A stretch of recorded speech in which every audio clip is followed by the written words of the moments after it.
Halo, kita punya electronic keyboard di sini. Nah, ini cukup lengkap. Untuk bagian atasnya kita lihat cukup lengkap, ada percussion. Oke, ini bisa diganti suaranya. Ini kan suara hewan. Oke, kita ganti jadi suara drum.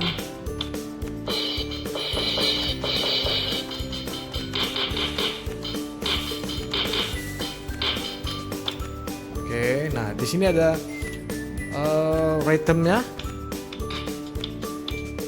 Bisa dipercepat temponya.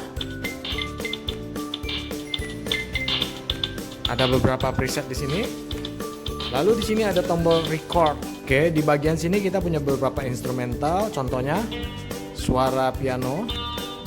Oke, bisa ada suara biola. Oke, beberapa pilihan ya. Oke, di sini kita ada record. Kita tekan tombol record.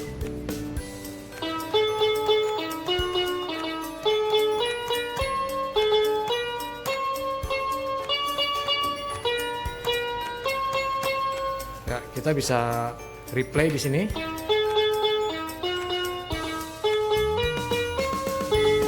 Oke.